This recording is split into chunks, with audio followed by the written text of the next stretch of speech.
nombre del Padre, del Hijo y del Espíritu Santo. Amén. Amados hermanos en nuestro Señor Jesucristo, nos encontramos en el domingo de Septuagésima, pero antes me veo forzado a aclarar algunas cosas, aunque algunos me han dicho que ni le haga caso, pero hay que decir la verdad. No es posible que el académico, muy académico y ultra sabiondo director de Sursum Corda no solamente reduzca a un plan personal, en vez de mantenerse en el plano intelectual, teológico y filosófico, pues parece que mucho no le da la cabeza, pero ponerse a decir que yo perseguía en Córdoba, que fue uno de mis primeros apostolados, recién ordenado, a los sedevacantistas, cuando en Córdoba no había sedevacantistas, prácticamente. El único sedevacantista era el padre Lelé, Boisadós, que lo era y se mantenía quedo, e incluso le reprochaba al padre Lelé que hablaba de eso con todo el mundo y incordiaba, y los caballeros y alguno que otro más. Si ahí había un sedevacantista era yo. Desde que el primer día de mi ordenación no nombré nunca en aquella época al Papa de turno, Juan Pablo II. Él cree que yo soy una revista como él, que hasta cambia de religión, porque de pasar de ser católico tradicionalista, muy allegado al seminario de la Reja, ahora es ortodoxo. ¿Qué sabe él de sedevacantismo? Además tengo yo un escrito de hace más de 25 años, la Consideración Teológica, del año 94, y ya lo tenía terminado en el 93. Entonces, ¿qué viene a decir que perseguía a nadie? Es más, los disandristas, que eran los que sí eran a rajatabla y a la tonta sedevacantistas, como los tusistas,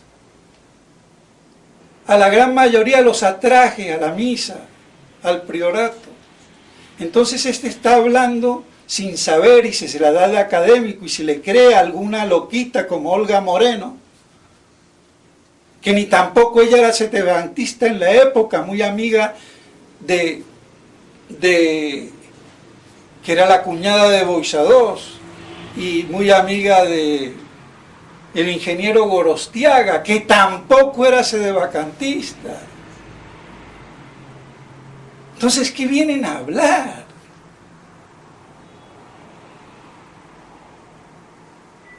Después, si soy o no un fracasado, por supuesto que soy un fracasado. Todo verdadero católico es un fracasado, el fracaso de la cruz. Ahora yo no me meto con el fracaso de él, a mí no me importa. Se la da de académico, distinguiendo que científico no es académico. ¿Qué habla? ¿La academia científica qué es? Para él, que le gustan los diplomas, que como canillita vende periódicos, con título ahora ya se cree el Superman. Y cuando mucho sabrá de historia, y a ver cómo la sabe, pero de filosofía nada, ni de teología, y lo que ha hecho de estudios de teología, eso es chimbo, como decimos en Colombia, falso. ¿En qué universidad ha estudiado? ¿En Princeton? ¿Protestante? Por lo menos dígame que estudié en un seminario católico como de Monseñor Lefebvre, o en la Gregoriana, o en el Angélico, pero ¿de qué me va a hablar? Entonces es una vergüenza. Y si está herido, que se quede herido. Y que no venga a contar que siempre es un amigo que le pregunta qué piensa de mi sermón.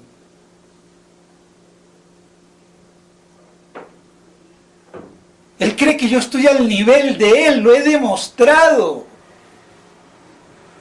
La teología, la filosofía y el saber se muestra como el movimiento andando, no con diplomas.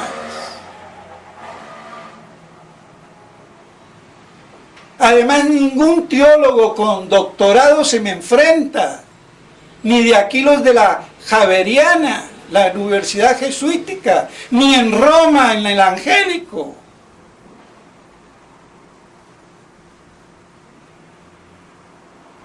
Ni el mismo padre, que era un gran maestro en el Angélico, que ahora no me acuerdo, que escribió la Unité de Lettres dans Jésus-Christ, la unidad del ser en Jesucristo, que ahora no me viene el nombre. Personalmente he conocido al padre Fabro y toda la metafísica la que tengo viene de él. Pero para él el padre Castellani es un teologastro, cuando era doctor sacro. Y este que habla de títulos, a ver quién ha tenido en 200 años el título de doctor sacro en la Iglesia Católica. Y es un teologastro.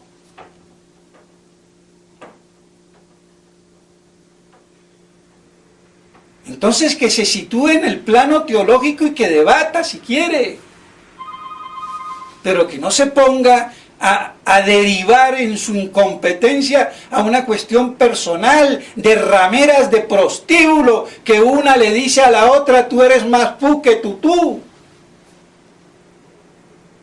¿Qué es eso? Y si le digo imbécil es porque se lo tiene bien merecido, es un imbécil. Y si no, que lo demuestre con ciencia y sapiencia.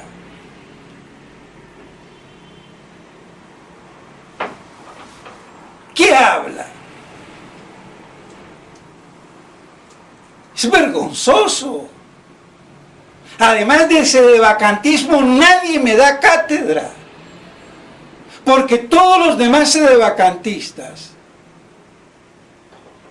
son tucistas en la doble versión, materialiter, formaliter o la absoluta, pero son viscerales, tan viscerales como la fraternidad lo es antisedevacantistas. Para unos el Papa no puede caer en herejía y para otros puede caer en herejía, y entonces no es Papa, y el que no crea que no es Papa, entonces es un hereje. Son viscerales. No tienen una teología. No siguen a San Roberto Belarmino, que es el único que pone los puntos sobre las íes. Y así todo él no absolutiza su posición. Y lo mismo San Ligorio, San Alfonso María de Ligorio.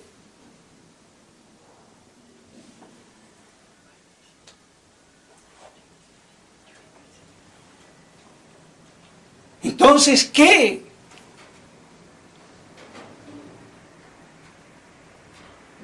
Es que da vergüenza y una falta de respeto. Si va a hablar de mí, hable de padre, y si no, no hable. Que soy sacerdote por encima de él y de sus ortodoxos herejes al que él alaba en su blog. ¿Qué le pasa?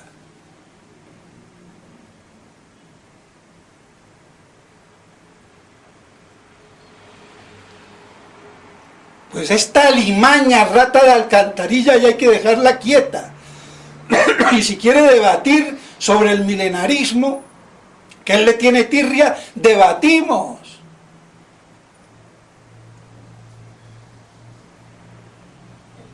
Y a ver qué va a aportar él, qué sabe él.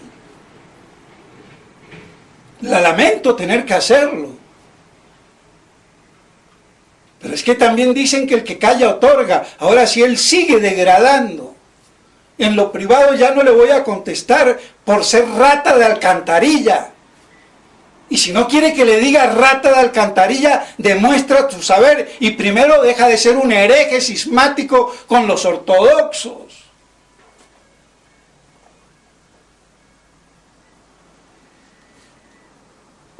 Y los 3 o 4 que en Córdoba la aupan, quisiera saber quiénes son.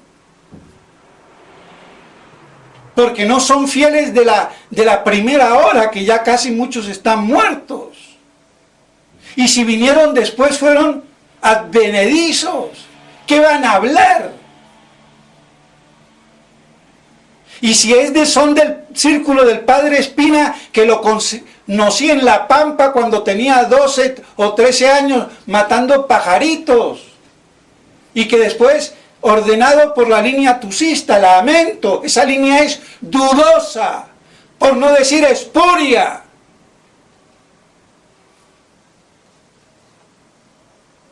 O la chifladura de Godin Tuk, nadie la conoce.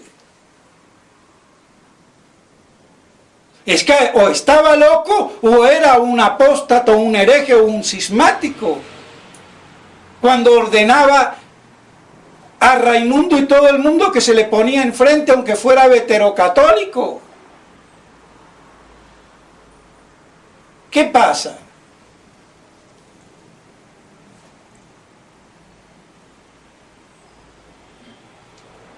Yo soy el único que mantiene a raya a todos los imbéciles sedevacantistas, tucistas, sin teología ni doctrina, porque hasta el padre Barbará le tapé la boca.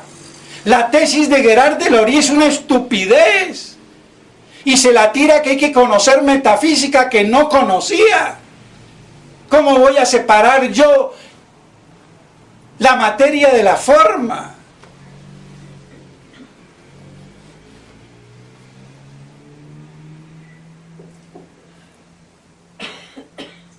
Entonces, ¿usted qué cree?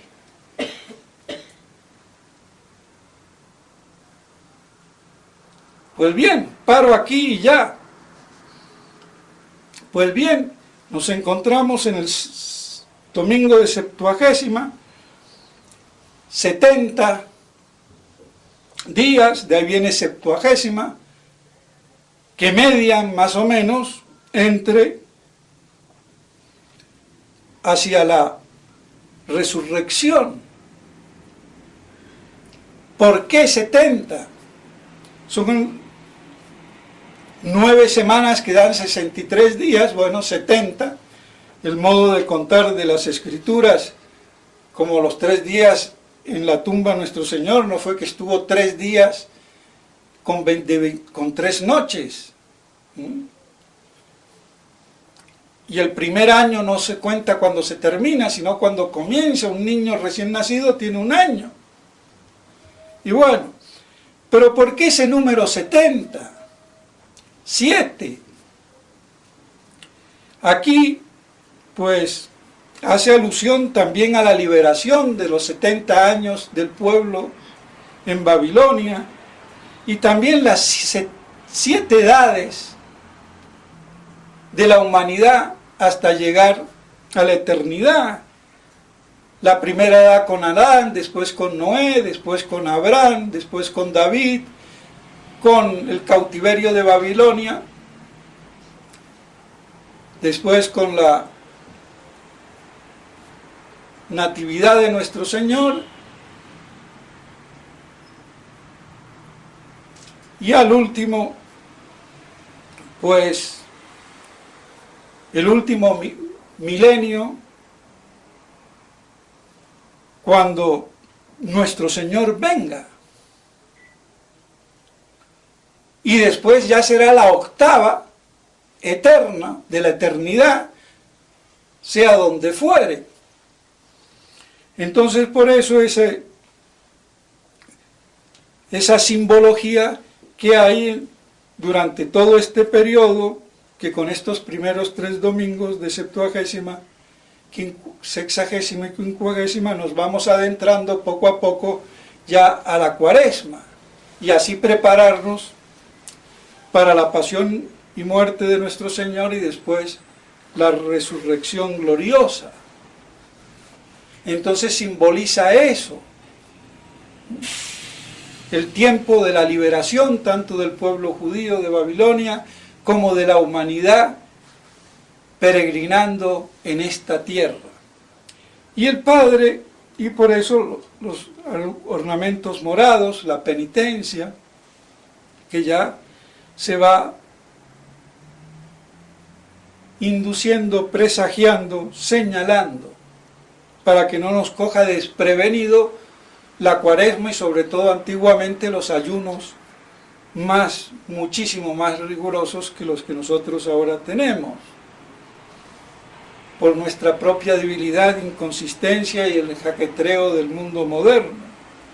Y el padre Castellani dice que esta parábola es una de la más difícil o una de las más difíciles, y eso que en esta parábola él no tiene en cuenta las últimas palabras, muchos los llamados y pocos los escogidos, porque según él en alguna parte dice que ahí estaba mal puesto y pues bueno, qué sé yo. ¿Qué tal si las ponemos como lo acabamos de leer?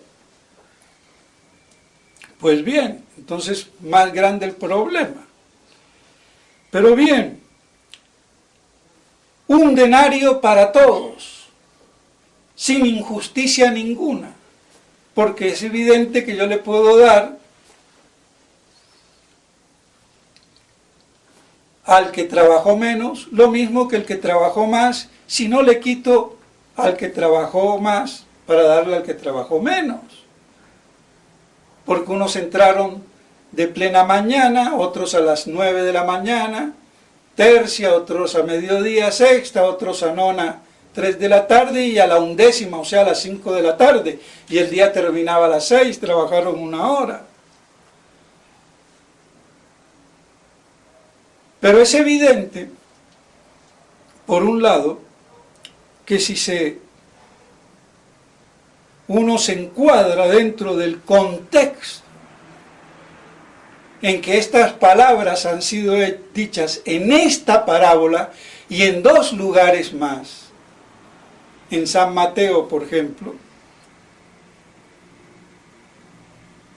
nos puede aclarar más el panorama. En 3 partes se habla muchos, los primeros serán últimos y los últimos primeros. Capítulo 19, 20 y 22 de San Mateo. Y en 2 de esos, en el 20 y en el 22, se le añade porque muchos llamados y pocos escogidos, pero está dentro de ese panorama. Sin embargo, Santo Tomás, comentando nada más que el capítulo nos dice, no que muchos que muchos llamados a salvarse y pocos se salvarán, que es una herejía. La herejía de Calvino, porque no son muchos llamados, sino todos. Otra cosa es que no todos respondan, y los que respondan no respondan de las mismas maneras. Y por eso Santo Tomás dice, comentando, que muchos de los que tienen fe, es decir, todos, no todos tienen la misma diligencia. No asumen el cristianismo como debe de ser. Y por su negligencia, entonces, por eso se vuelven pocos.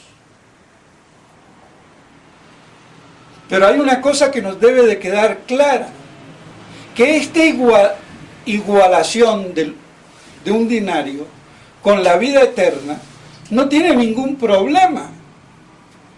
No sé por dónde se lo ve el padre Castellani, pero yo en el orden sobrenatural y del cielo no le veo ningún problema. El cielo es mismo para todos y poco importa que yo sea católico de mi bautismo, que me bauticé a los 30 años o me convertí un minuto antes de morir. Porque es un aliciente. No importa el tiempo, sino la condición, una vez más, del alma, que cuando le llegue el momento se convierta. Porque no todos somos llamados al mismo tiempo, como lo vemos en la parábola. Entonces, y sobre todo en los tradicionalistas, el tradicionalista de hace 30 años, que se crea más que el que acaba de llegar, porque tiene 30 o 20 años luchando y este otro viene aquí y apenas sabe de qué se trata. No por eso se va a creer más y pensar que va a tener más derecho. De ahí viene la murmuración y cuestionar la misericordia y la justicia divina, que es la que le pasa a los obreros de la primera hora. Como dice Santo Tomás, se creen con el derecho por haber tenido más esfuerzos y ya se hacen los últimos, en vez de seguir siendo los primeros, por ver con malos ojos la bondad del paterfamilia. Entonces por ahí no hay ningún problema con que los primeros serán los últimos y los últimos los primeros. Ningún problema le veo. No sé cuál problema le ve el padre Castellani, en el cual yo me baso y respeto como doctor y maestro. Quizás por mi ignorancia yo no vea el problema y él lo ve, pero bueno, que lo diga. Pues bien, el problema verdaderamente está cuando estas palabras, que están citadas en 3 partes diferentes, y en 2 de ellas se le añade, porque muchos son llamados y pocos escogidos. Y aquí han querido ver muchos llamados a salvarse y pocos elegidos o salvados.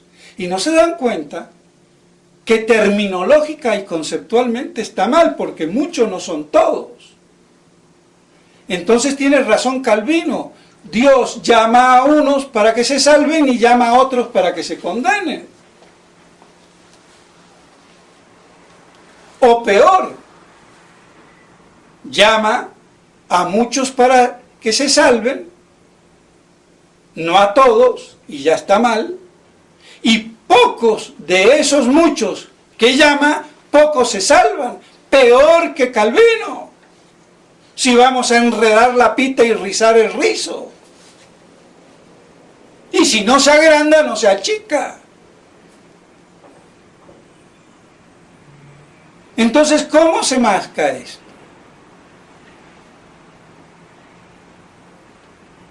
Santo Tomás, en los 3 pasajes, da más o menos la misma explicación y nunca, ni en el capítulo 19, ni en el capítulo 20, ni en el capítulo 22, habla de elegidos igual a salvados. No habla de salvación, sino que habla de la puerta estrecha, habla de la negligencia, habla de los pocos que hacen buenas obras y que asuman el cristianismo, la religión, con fervor y obras. En ningún momento habla de salvados, de cielo ni de infierno. Que eso lo hayan hecho los jesuitas y todos los que le han seguido, y no digo que ellos se lo inventaron, pero bueno, son los que más dale que te pego. Es otro cuento, pero en el Evangelio no está. Por eso dice el padre Castellani que Cristo de esto no dijo nada de si son muchos los que se salvan o los que se condenan. Ni lo va a decir. Simplemente para que nadie se desespere, ni nadie se enorgullezca.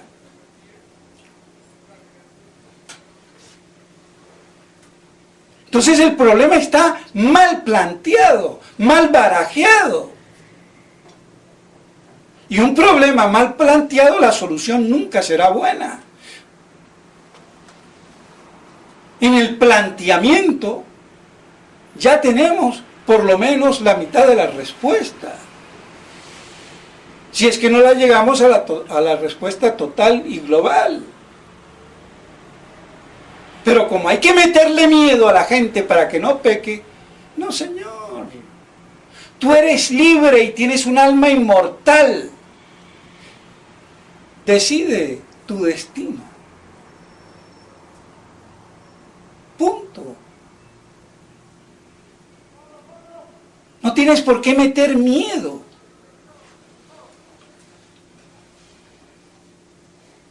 El miedo puede servir en una circunstancia para frenar. O al criminal para someterlo. Pero no para llevar los seres libres a que amen libremente a Dios. El que se va al infierno es porque le da su real gana. No quiere amar a Dios. Se rebela. Y contra eso ni la gracia de Dios va a cambiar la naturaleza del hombre. Porque Dios quiere una respuesta libre de amor. Porque el amor divino se paga con amor. Él no es un violador de las conciencias, ni un raptador de almas. Él en su bondad omnipotente creó por amor, por difusión de su bondad, y quiere que los seres inteligentes que creó retornen a Él con ese amor, con ese impulso de libertad, de entrega, de don, no a la fuerza. Y el que no entiende esto no ha entendido el catolicismo. Y ese es el verdadero problema de la falsa espiritualidad que empiana, entre otras cosas. Y entre el pietismo sin doctrina. La piedad es con doctrina. Yo tengo que obrar el bien, no por miedo al mal,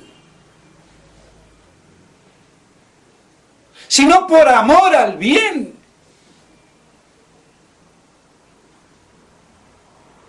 Es que tenemos una cultura retrógrada, basada en el temor, no en el amor.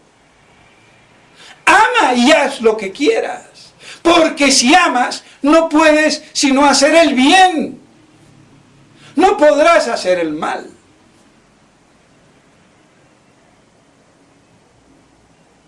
Y esto no se ha entendido al gran San Agustín. Y no nos enseñan eso desde que nacemos. Y han convertido la religión católica en un puritanismo de terror. Todo es pecado.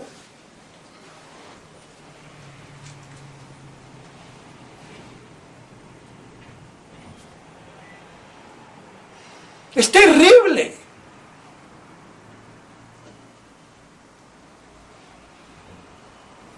No se puede vivir así. Y por eso la gente que llegó a ser sacerdote, cardenal y papa, precedentemente al Concilio Vaticano, que fueron criados y que así ya no podían soportar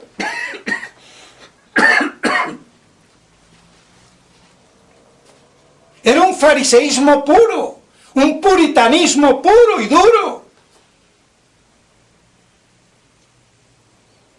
No había la orientación al bien, a la verdad, por amor de la verdad.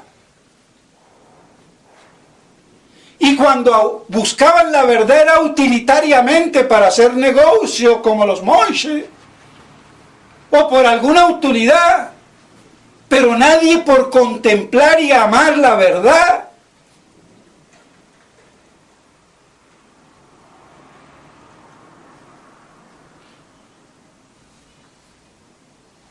Entonces, y ahí el error, y que se va a seguir pagando hasta que se nos haga la luz dentro. Y por si fuera poco,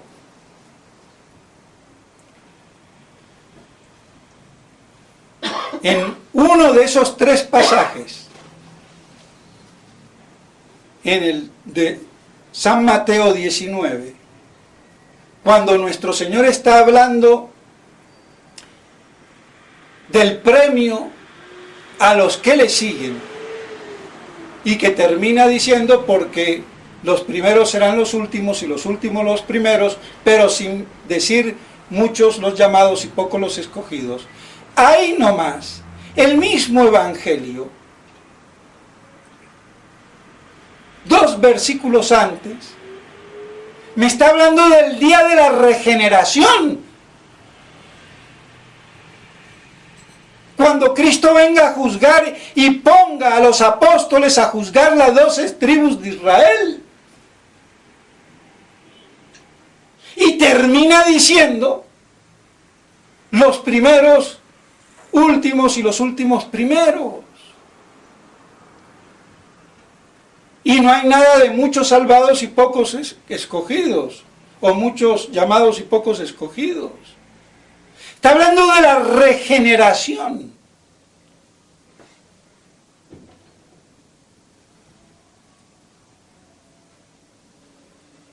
Y ya sabemos, en la óptica parusiaca, ¿cuál es el día de la regeneración? El día de la parusía, la regeneración de todas las cosas, la recapitulación de todo en Cristo Rey y el milenio en esta tierra.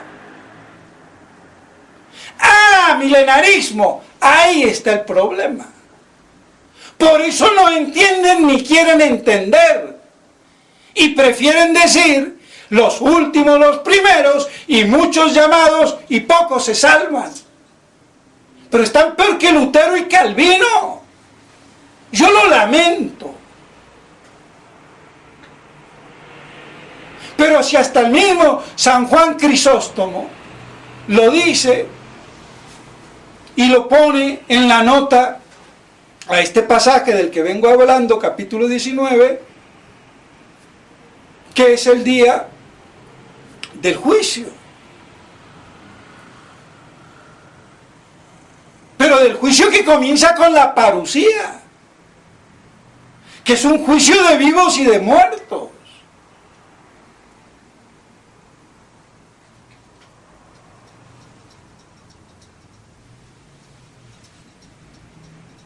Y por eso, Monseñor Straubinger habla ahí de las bodas del Cordero en el día de la regeneración.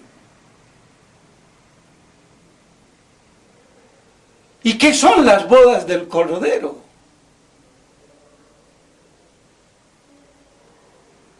Las que se inician en la parusía. Y muchos de los primeros, el pueblo elegido, pasa de último por no aceptar. Pero también los gentiles después les puede pasar lo mismo. Pero en las bodas del Cordero ya se plenifica todo eso. Un solo rebaño y un solo pastor. Entonces, por eso vemos que dentro del contexto, y agregándole entonces las palabritas, muchos los llamados y pocos los escogidos, viene a poderse interpretar literalmente dentro de la concepción parusiaca milenarista patrística.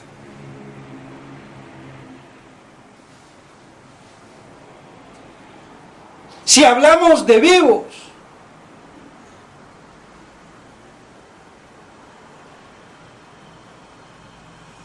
¿por qué si hablamos de vivos? Porque los que estén vivos en la parusía, unos serán arrebatados. ¡Y qué gloria! Sin morir, transformados. Y arrebatados con los de la primera resurrección. Pero ahí esos son ya muertos, que resucitan. Y dijimos vivos. Y hay otros vivos, que serán los viadores, que mantendrán el régimen de la generación humana por vía sexual para la expansión de la iglesia durante el milenio. ¿Y cuántos serán llamados? Muchos y pocos escogidos, porque vemos ahora este desmadre apocalíptico. Entonces, a ver si nos encaja un poco el problema. Y dentro de lo difícil, deja de ser tan difícil. Pero hay que tener una concepción contextual y después también una óptica milenarista patrística, que es la que falta.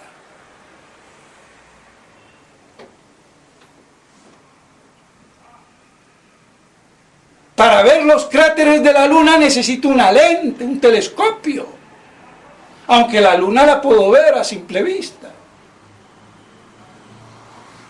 Entonces, para ver en detalle, aquí la óptica, el lente que me falta es el apocalíptico, y evidentemente falta.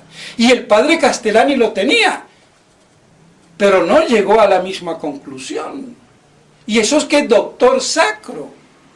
Y yo, enano, me pongo en los hombros de él y puedo ver un poquito más. Lo lamento, padre Castellani, mi maestro, entre otros.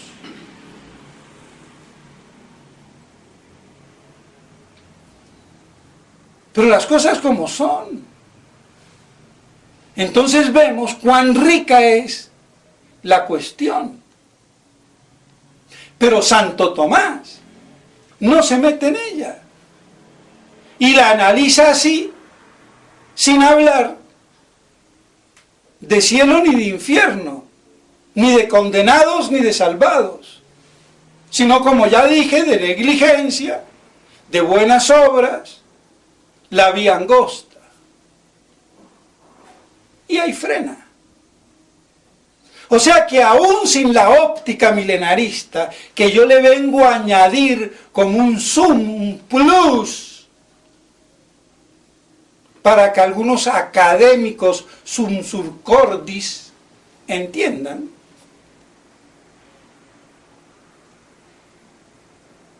en su falta de comunicación cerebral, ese plus, sin tenerlo,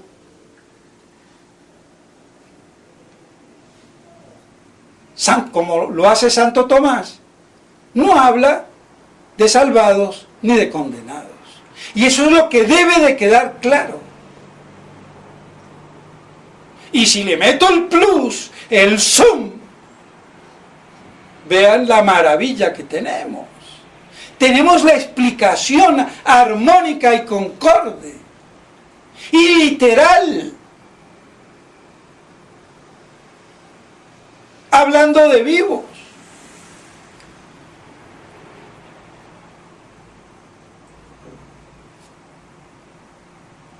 Pues bien, entonces yo creo que aquí se ve la riqueza del Evangelio. Y cómo es un motivo de esperanza y de luz. Y no lo que se ha hecho con estas escrituras, haciéndolas tan complicadas y difíciles. Todo es fácil y todo es difícil. Es cuestión de inteligencia, de saber o no saber. Y el que sabe, sabe, y el que no sabe, no sabe. Y el que sabe más, y el que sabe menos.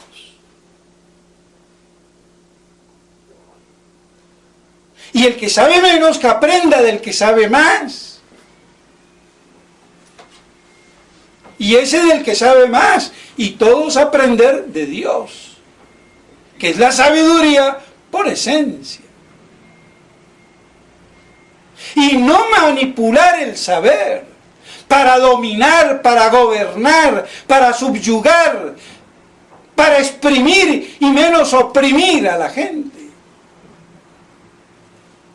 sino por la difusión del bien en sí. Y que eso se plenifique. Y podamos decir sursum corda. Y no del pinche blog, por favor, del académico. Arriba los corazones. Entonces vemos cómo puede tener una significación muy literal, sin caer en estupideces, porque la estupidez es el error.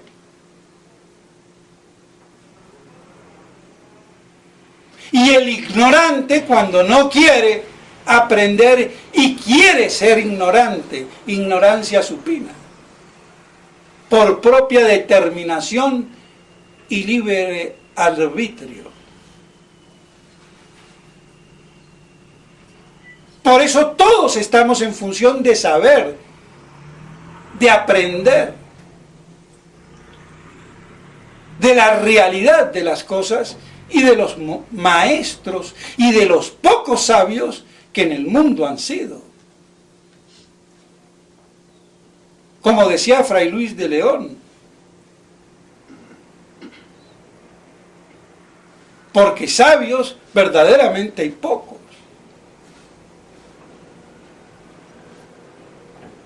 Entonces, mis estimados hermanos, que esto nos ayude a comprender un poco más las cosas. Y así que podamos contemplar con más verdad y amor a Dios. En nombre del Padre, del Hijo y del Espíritu Santo. Amén.